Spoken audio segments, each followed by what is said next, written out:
Market లో invest చేసి మీ డబ్బులు డబుల్ చేసుకోవాలనుకుంటున్నారా? సుందరరామిరెడ్డి గారి లైవ్ సెమినార్ కి అటెండ్ అవ్వండి.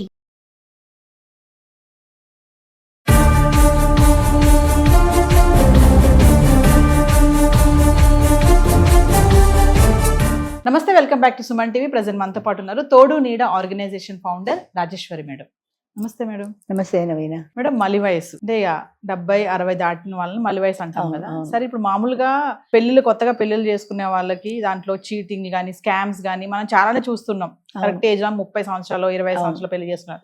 మరి మలి వయసులో కూడా పెళ్లిళ్ళలో కూడా మోసాలు జరుగుతున్నాయి అంటే మీ సమాధానం ఏంటి? మలి వయసులో వాళ్ళని మోసం చేయడం చాలా తేలికమ్మా. ఒకటి, ఇప్పుడు ఆన్లైన్ మోసాలు ఉన్నాయి.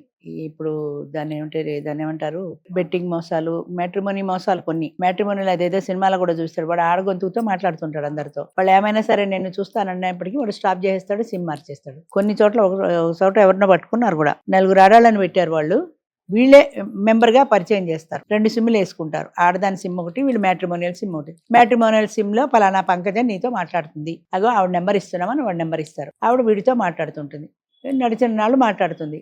వీడికి కొన్నాళ్ళు పైకి మనం పెళ్లి చేసుకుందాం అంటాడు. అప్పుడు మా అమ్మకి ఆరోగ్యం బాగాలేదు, ఆవిడకి ఖర్చు అవుతుంది, ఏదో క్యాన్సర్ ఇంకోటో చెప్పి నాకు ఇప్పుడు డబ్బు అవసరమైంది అంటుంది. వాడు పిచ్చి మొహల్లాగా దీన్ని నమ్మి డబ్బు ఇస్తాడు. డబ్బు ఇస్తే ఆ డబ్బు తీసుకుంటుంది, ఆ సిమ్ తీసి అవతల బారేస్తుంది. దాని తర్వాత ఎన్నిసార్లు పంకజానికి ఫోన్ చేసినా అది ఫోన్ ఎత్తదు, అంతే కదా. ఇలాంటి మోసాలు సీనియర్ సిటిజన్స్ లో ఎక్కువ. ఎందుకంటే వీళ్ళు ఒంటరితనంతో బాధపడుతుంటారు. ఆ ఒంటరితనంలో ఒక తోడు దొరుకుతుంది అని ఒక ఆడదాంతో మాట్లాడినప్పుడు సహజంగా టెంప్ట్ అవుతారు వీళ్ళు, ఆ లోన్లీనెస్ వల్ల. దాన్ని అవకాశంగా తీసుకుని డబ్బులు అడిగే వాళ్ళు చాలా మంది ఉన్నారు. మా దాంట్లో కూడా ఇలాంటివి అప్పుడప్పుడు 1-2 జరుగుతుంటాయి. నాకు కూడా బాధేస్తుంది, అది మళ్ళీ ఇలాంటి మోసాలు చేస్తున్నాను. కానీ ఒక వ్యక్తి నేను సింగిల్ అని నీకు ఆధారాలతో సహా చూపించి డెత్ సర్టిఫికేట్ ఇచ్చి నీ దగ్గరికి వచ్చినప్పుడు ఆ వ్యక్తి మంచి చెడ్డలు నీకేం తెలుస్తాయి? ఇప్పుడు నేను నీతో మాట్లాడుతున్నా, నా కొన్నాళ్ళ పరిచయం అయితే నా మంచి చెడ్డలు నీకు తెలుస్తాయి. ఊరికే కూర్చొని మాట్లాడితే ఎవరికీ తెలియవు కదా. అంచేత ఎవరు మంచి ఎవరు చెడ్డ అనేది ఎవ్వరూ చెప్పలేరు, వాళ్ళ అనుభవం మీద వాళ్ళు తెలుసుకోవాల్సిందే. ఇలాంటి మోసాలు మా దాంట్లో కూడా జరిగాయి. వచ్చింది, నేను లివింగ్ రిలేషన్లో ఉంటాను, నాకు పెన్షన్ వస్తుంది, ఆ పెన్షన్ పోతుంది అంది. సరే అన్నాం, లివింగ్ రిలేషన్లో ఉంది. ఒక డాక్టర్ గారు, ఆయన ఫేమస్ డాక్టరు, ఆయనతో కొన్నాళ్ళు లివింగ్ రిలేషన్లో ఉంది. గొడవ వచ్చి విడిపోయింది. ఆయన దగ్గరికి వచ్చిన దగ్గర నుంచి ఆమె ఏ రోజు వంట చేయలే, ఆ పని పిల్ల వండుతోంది. నేను కొన్నాళ్ళు పోయాక అడిగాడు, నిన్ను పరిచయం చేసుకున్నప్పుడు నేను చాలా బాగా వంట చేస్తానని చెప్పావు కదా, నువ్వు కమ్మగా ఎప్పుడు వండి పెడతావని కూర్చున్నాను, ఈ పని మనిషి కూడా ఎన్నాళ్ళు తింటాను నేను, నువ్వు వంట చేయరాదా అన్నాడు. 15 రోజులు 4 నెలలు పోయాక. అంటే ఆమె ఏం చెప్పిందంటే, నేను వంట చాలా బాగా చేస్తాను నిజమే, అని మీకు వండి పెడతానని నేను చెప్పలేదుగా. ఎంత లాపాయింటి తీస్తా చూడు, నేను బాగా వండుతాను అని చెప్పాను కానీ నీకు వండి పెడతానని చెప్పలేదుగా. అంటే వాడు ఏమనుకుంటాడు, పెళ్ళి అయిన తర్వాత వండుతుందని అనుకుంటాడు, కానీ నాకు వండదు అన్న పాయింట్ వాడికి తట్టలేదు.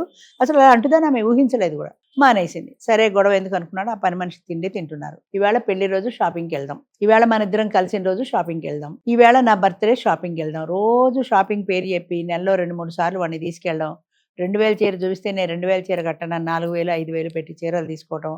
ఆయన రింగు కొంటానంటే రింగు కాదు నేను గాజులు కొనుక్కుంటాను. రింగ్ అంటే అరకాస్త పోయింది, గాజులు అంటే 3 కాసులు 4 కాసులు కావాలి. ఇలాగ ఈయన దగ్గర ఉన్న డబ్బులన్నీ కరిగిపోతున్నాయి. ఏదో ఒక పేరు చెప్పి వాడుకుంటుంది. సరే, అయిపోయింది. ఆయన గట్టిగా నిలదీసేపటికి, నాకు పెళ్ళాన్ని పోషించలేని వాడు నువ్వేం మొగుడు అంది. పెట్టే బేడ సర్దుకుంది, ఆయన ఇచ్చే నగలన్నీ పెట్టెలో సర్దుకుని వెళ్ళిపోయింది. వైజాగ్ అనుకుంటా అమ్మాయిది. ఆయన నాకు ఫోన్ చేశాడు, అమ్మ నాకు బీపీలు షుగర్లు ఏమీ లేవు, కానీ ఈ పెళ్లి చేసుకున్న తర్వాత నాకు బీపీ పెరిగింది. ఎందుకంటే ఫ్రస్ట్రేషన్, ఈమెతో వాదించలేను, గొడవ పడలేను, చెప్తే వినదు. బజార్కి వెళ్తే 2000 చీర కాదు 4000 చీర కావాలంటే ఇది ఉంగరం కాదు, గాజులు కావాలంటే ఎంతవరకు నేను డబ్బు ఖర్చు పెడతాను. నాకు కోపం ఎక్కువైపోయింది, నాకు తెలుస్తోంది. నేను హాస్పిటల్లో పనిచేస్తుంటే మా నర్సు కంపౌండర్ కూడా అంటున్నారు, మీ కోపం పెరిగిపోయింది డాక్టర్ గారని. బయట వాళ్ళకి తెలుస్తోంది, నాకు తెలుస్తోంది, కానీ నేనేం చేయను. ఆమె వెళ్ళిపోయింది, పోతే పోయింది, నా డబ్బు పోతే పోయింది, కనీసం ప్రశాంతంగా ఉన్నానమ్మా, మీకు ఇన్ఫార్మ్ చేద్దామని తెలియజేశాను అన్నాడు. సరే, నేను ఆమెకి ఫోన్ చేసి మాట్లాడాను. అవునండి, పిసినారోడు అది ఇదేదో తిట్టింది. పిసినారోడు అయితే నీకు ఇంత ఎందుకు ఖర్చు పెడతాడు? ఒక పాయింట్. రెండో పాయింట్ ఏంటంటే, ఆయన నచ్చలేదు, బయటకు వచ్చేసావు. ఆయన కొన్న నగలు ఎలా తీసుకున్నావు? అవి కూడా అక్కడ పడేసి రాకపోయావా? ఆయన కొన్న వస్తువులు ఆ వ్యక్తి ఎప్పుడైతే వద్దనుకున్నావో, ఆయన కొన్న వస్తువులు కూడా వద్దని ఎందుకు ఇచ్చేయలేదు? నువ్వు ఉన్ననాళ్ళు తిన్నావు, పోనీ అయిపోయింది అంటే అంది. అవి నా కోసమే కదా కొన్నాడంది. నీకోసమే కొన్నాడు, కానీ నువ్వు కట్టుకుని కళ్ళ ముందు తిరుగుతావు, ఆ నగలు పెట్టుకుని కళ్ళ ముందు కనపడతావని, నీ చదువుకొని వైజాగ్ వెళ్ళిపోతావు అని కొనలేదు కదా. ఆ ఆలోచన ఎందుకు రాలా నీకు? ఆయన పనికిరానప్పుడు ఆయన వస్తువులు కూడా పనికిరావు కదా. ఆయన వస్తువులు ఆయనకి ఇచ్చేయన్న, ఉంటే ఆయనతో కలిసి ఉండు, లేదా ఆయన వస్తువులు ఆయనకి ఇచ్చేయి. ఆయన పనికి రానప్పుడు ఆయన వస్తువులు కూడా ఎలా పనికొస్తాయి నీకన్నా అని ఫోన్ టక్కన పెట్టేసింది. అంటే నేను చెప్పిన పాయింట్ నచ్చదు, ఎందుకంటే వచ్చిన ఇన్కమ్ కదా. మరి అలాంటి మోసగాళ్ళు ఉంటే ఏమనాలి. ఆ పెద్ద మనిషి ఎవరో ఏదో మాట్లాడుకున్నారు, కొన్నాళ్ళు మాట్లాడుకున్న తర్వాత మా అబ్బాయి ఏదో అర్జెంట్ ఉద్యోగానికి ఎడుతున్నాడు, వాడికి 2 లక్షలు కావాలని అప్పడిగింది. పెళ్ళి అవుతుంది కదా, పెళ్ళి అయ్యాక ఇస్తాలే అన్నాడు. కాదు 2 రోజులు వాడు కట్టాలి, పెళ్లి చేసుకుంటాం కదా మనం అంది. ఈయన ఏదో రోజు మాట్లాడుతున్నాడు కాబట్టి తప్పదు, సంబంధం చెడిపోతామని 2 లక్షలు ఇచ్చాడు. 2 లక్షలు తీసుకుంది, 4 రోజులు మాట్లాడాక ఆయన నెంబర్ బ్లాక్ చేసింది. ఆయన ఫోన్ చేస్తే మాట్లాడదు. అప్పుడు కూడా ఇలా యూజ్ చేసుకొని 50 ఏళ్ల తర్వాత 50 ఏళ్ల మా తర్వాత. దగ్గర ఉన్న వాళ్ళందరూ 50 దాటిన వాళ్ళే కదా. అంటే ఆయన కూడా 60 ఏళ్ళు ఉన్నాయి. అదే ముసలాళ్ళు ఏంటంటే వీళ్ళ బలహీనత, ఒంటరితనంతో ఒక తోడు దొరుకుతుందని ఆశతో మాట్లాడతారు. అందరు ఆడవాళ్ళు అంటలేదని, ఈ ఆడవాళ్ళు ఏంటంటే వాడి నుంచి ఎంతవరకు పింగిస్తామా అని వీళ్ళు చూస్తారు. అంటే మలి వయసు పెళ్లిలో కూడా సమస్యలు ఉంటాయి. మోసాలు అన్ని మోసాలు, వయసుల్లో, ఏ సమస్యలు. 25 ఏళ్ల పెళ్లిలో ఉంటాయి, 50 ఏళ్ల పెళ్లిలో ఉంటాయి, అన్నింట్లో ఉంటాయమ్మా. మరి హ్యాపీగా ఉన్న వాళ్ళు లేరా, బోల్డ్ మంది ఉన్నారు. లాయర్ గారును ఇక్కడ స్కూల్లో, ప్రైవేట్ స్కూల్లో పనిచేస్తున్న టీచర్ ఉంది, పెళ్లి చేసుకున్నారు. మొన్న ఆగస్టు మీటింగ్లో కూడా వాళ్ళు ఎవరో కలిసారు. నిన్ననే ఫోన్ చేసింది ఆవిడ. ఇద్దరు హైదరాబాదే. మేము పెళ్లి చేసుకోవాలనుకున్నామండి, మేము సెటిల్ అయ్యామని. సో హ్యాపీగా ఉన్న కథలు ఉన్నాయి. దాంతోపాటు ఈ మధ్య ఇలాంటి మోసాలు కూడా బయటపడుతున్నాయి. ఇంకా కొంతమంది అంటారు మేడం, ఈ వయసులో పెళ్లిళ్ళు చేసుకోవడం మంచిదే అండి, కాకపోతే ఇలాంటి సమస్యలు ఉంటాయి, మళ్ళీ ఆ హెడ్ ఏక్స్ ఎందుకు, మనకి ఆ వచ్చేవాడు అవును. ఎలా వస్తుందో తెలియదు, కరెక్టే, నాకు మళ్ళీ నెత్తి మీద నేను సమస్యలు పెట్టుకుంటానని కొంతమంది మాట్లాడుతుంటారు. కరెక్టే. కానీ నువ్వు ఒంటరిగా ఉండే సుఖంగా ఉన్నావా, అది సమస్యగా నీకు. ఒంటరిగా ఉంటే సమస్య, నీకు తలనొప్పి వస్తే సమస్య, జ్వరం వస్తే సమస్య, 4 రోజులు బెడ్ మీద ఉంటే సమస్య. ఇప్పుడు నూతిలో దూకుతావా, గోతులో దూకుతావా అంటారు మన వాళ్ళు. నువ్వు దూకడం తప్పనిసరి. నువ్వు గంట నుంచున్నా ఎక్కడో అక్కడ దూకకుండా నీ జీవితం వెళ్ళదు. ఈ దూకడం తప్పనిసరి అయినప్పుడు ఈ రెండింటిలో ఎందులో దెబ్బలు తగులుతాయో చూసుకుని అందులో దూకుతాం. ఇప్పుడు గోదావరి స్నానం చేయడానికి వెళ్ళావు కార్తీక మాసం, నువ్వు చలేస్తుందని నువ్వు గంట సేపు నుంచున్నా నీ చలి తగ్గదు కదా. నువ్వు ఒకసారి దూకి మునిగాయి, చలి తగ్గిపోతుంది, అప్పుడు చలి అనిపించదు. మునిగిన మొదటిసారే చలి. అంచేత నుయ్యో గొయ్యో ధైర్యం చేసి దూకాలి, ధైర్యంగా సమస్యని పరిష్కారం చేసుకోవాలి. నీకు ఇలాంటివి దొరికితే నాకు ఎందుకు ఈ తలనొప్పి అనుకున్నప్పుడు అసలు ఈ తలనొప్పి బదులు వింటర్గానే ఉండొచ్చు కదా. అది కాదనే కదా 100 మంది ఎలా వస్తున్నారు మా మీటింగ్కు. 100 మంది వస్తారు. ఎందుకు వస్తున్నారు? తెల్లారితే ఓ 50 ఫోన్లు వస్తాయి. ఎందుకు చేస్తున్నారు? ఒంటరితనం భరించలేకే కదా. అంచేత నీ ఒంటరితనమే నీకు బాగుంటే అలా ఉండిపో. కాదు తోడు కావాలి అంటే తోడు తెచ్చుకో. నీ మంచి చెడ్డ తెలీదు, నువ్వు మాట్లాడుకో. ఆ మాటల్లో నీకు 10 రోజులు మాట్లాడితే నీకు తెలిసిపోతుంది. ఆవిడ డబ్బులు అడుగుతుందంటే నీకు నమ్మకం లేదు ఆవిడ మీద, నాకు అక్కర్లేదు ఈ సంబంధం అని చెప్పేసేయి.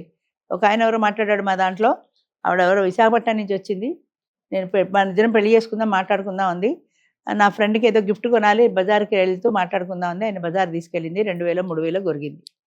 ఇవ్వడం వీళ్ళ తప్పు కూడా.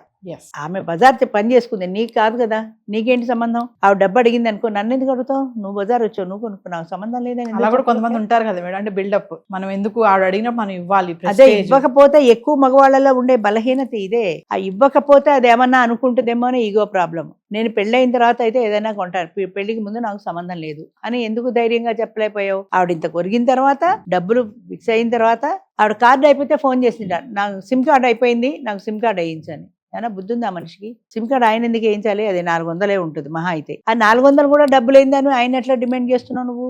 అసలు ఆ పెళ్ళి ఎందుకు చేసుకుంటున్నావు? ఈ తెలివి వచ్చి ఆవిడ నెంబర్ బ్లాక్ చేశాడు. సో ఇలాంటి మోసాలు చేసే వాళ్ళు కూడా చాలా మంది ఉన్నారు. అయితే ఎలా తెలుస్తుంది అంటే, నీ తెలివితేటలతో మాటల్లో నువ్వు గ్రహించాలి.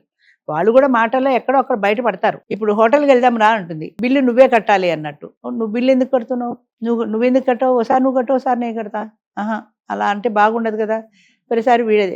మా దాంట్లో ఎవరో ఒక వైశ్యాస్ ఆయన ఏదో బ్యాంక్లో పనిచేస్తాడు, పేరు ఎందుకులే, వచ్చాడు, చూసుకున్నాడు. ఎవరో ఒక నాన్ బిరామీని ఒక ఆమెతో మాట్లాడాడు. వాళ్ళిద్దరు మాట్లాడుకుందాం అనుకున్న తర్వాత ఆవిడ ఏమందంటే, పలానా హోటల్కి రండి, అక్కడ కూర్చొని మాట్లాడుకుందాం అంది. ఈయన సరే అన్నాడు. సాయంత్రం హోటల్కి వెళ్ళాడు. ఆవిడ వస్తూ ఆవిడ సిస్టర్ని కూడా తోడు తెచ్చుకుంది. ఈ సిస్టర్ కూర్చుంటే మనమేం మాట్లాడుకుంటాం అనుకున్నాడు. సరే ఏదో మొత్తం మీద కూర్చున్నారు. మాట్లాడడం మొదలు దగ్గర నుంచి chicken, mutton, fish, non veg తింటుంది బాగా. ఈయన తినడు, ఈయనకు హోటల్ కదా, ఈయన తినడు. మొత్తం అన్నీ తెప్పించుకుంది, తిన్నంత తిని మిగతావి ప్యాక్ చేయించి పట్టుకెళ్ళింది. అందులోనే ఆయనకి ఆ మెంటాలిటీ అర్థమైపోయింది. అంటే ఇంకా పెళ్ళే కాలేదు, నువ్వెంతసేపు నా దగ్గర వీలైనంత తినేసి ఇంకా పట్టుకెడదాం అనుకున్నావు అంటే యూజ్ అండ్ త్రో లాంటి మనిషివు నువ్వు.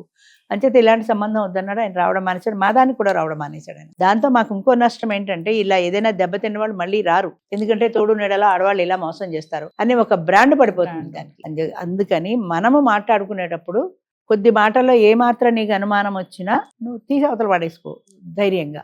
మగవాళ్ళ బలహీనత ఏంటంటే ఆడదాన్ని కాదనలేని బలహీనత. వాళ్ళతో పెడతారు, వాళ్ళతో మాట్లాడతారు, వాళ్ళతో ఏదో అవుటింగ్ అనుకుంటారు, హోటల్కో సినిమాకో అంటారు. వీళ్ళు బాగా డబ్బులు ఖర్చు పెడతారు. సినిమాకి వెడదామంటుంది, సినిమా కడితే పక్కన కూర్చుంటుంది కదా, నువ్వు టెంప్ట్ అవుతావు. పక్కన కూర్చుంటుంది కానీ నీకు వేసే బిల్లు, నీ సినిమా హాల్ బిల్లు, నీ టికెట్ బిల్లు, నీకు మధ్యలో బ్రేక్లో ఇంటర్వెల్లో బిల్లు, ఇవన్నీ తడిసిమోపుడు అయ్యాయి. ఈ తడిసిమోపుడు అయిన దానికి నీకేం మిగిలిందంటే పక్కన కూర్చొని భుజం రాసుకోవడం ఒకటి మిగిలింది. దీనికోసం అంత ఇన్వెస్ట్మెంట్ అవసరమా? అందులో ఆ మనిషి తత్వం తెలిసిపోట్లా నీకు. నిజంగా మొహమాటం ఉంటే దాని టికెట్ అది కొనుక్కుంటుంది, నీ టికెట్ నువ్వు కొనుక్కో, లేదా నీ ఇద్దరికే దాన్ని కొనమను. అలా చెప్పలేరు వీళ్ళు, మొహమాటం కదా. నువ్వేమైనా తింటావా అంటే బుర్ర అవుతుంది, చక్కగా అన్ని ఇన్ని మోసుకొని వస్తాడు. బిల్లు నువ్వు కట్టుకుంటున్నావు, అదెందుకు మర్చిపోరు? డబ్బుల కోసమని కాదు నేనేది, వాళ్ళ మెంటాలిటీ. ఆ మెంటాలిటీ అర్థం చేసుకుంటే నువ్వు జాగ్రత్తగా ఉండు. ఓసారి ఇలా చేసిందంటే నువ్వు జాగ్రత్త పడాలి, రెండోసారి జాగ్రత్త పడలేరు. బలహీనత కాబట్టి యాక్సెప్ట్ చేస్తారు. యాక్సెప్ట్ చేసిన వీలైనంత వరకు జరుగుతుంది. ఇది కాదంటే మళ్ళీ ఇంకోటి చూసుకుంటారు. అసలు ఆడవాళ్ళలో వాల్యూసే పోయినాయి ఏమో అనకూడదు, కానీ వాల్యూస్ లేవు. వీడు కాదంటే ఇంకోటి తేలిగ్గా చూసుకుంటారు. చీరలు మార్చినట్టు మగవాళ్ళని మార్చే కల్చర్ వచ్చేసింది. 25 ఏళ్ల వాళ్ళలో ఏది ఉందో అదే 50 ఏళ్ల వాళ్ళలో కూడా ఉంది. అందరూ అలా ఉన్నారంట, అలా ఉన్న వాళ్ళ సంగతి చెప్తున్నారు. ఇలాగ ప్రత్యేకంగా చీరలు మార్చినట్టు మగవాళ్ళని మార్చడానికి సిగ్గుండక్కర్లా. క్యారెక్టర్ అనేది ఒకటి ఉండాలి ప్రతి మనిషికి కూడా. ఆ క్యారెక్టర్ అనే దానికి ప్రాధాన్యతే పోయింది. ఎప్పుడైతే అది పోయిందో జనాలు ఇలా విచ్చలవిడిగా తిరుగుతూనే ఉంటారు. ఎప్పుడైతే మగవాళ్ళలో ఈ బలహీనత ఉందో వాళ్ళు అలాగే అవకాశం కోసం చూస్తారు. వాళ్ళు అంతే, యూజ్ అండ్ త్రో. నువ్వు ఎప్పుడైతే వాళ్ళకి కాస్త లీనియన్స్ ఇచ్చావో వాళ్ళు చెల్లరైపోతారు. ఆ తర్వాత నాకు 50,000 ఖర్చు అయింది, 30,000 ఖర్చు అయింది, 25,000 ఖర్చు అయింది అని ఎంత ఏడ్ చేయని లాభం? ఓసారి పోయాక రెండోసారైనా తెలివి రావాలి కదా, రాదు. ఇలా ఎంతమందో. Thank you. మంచిది.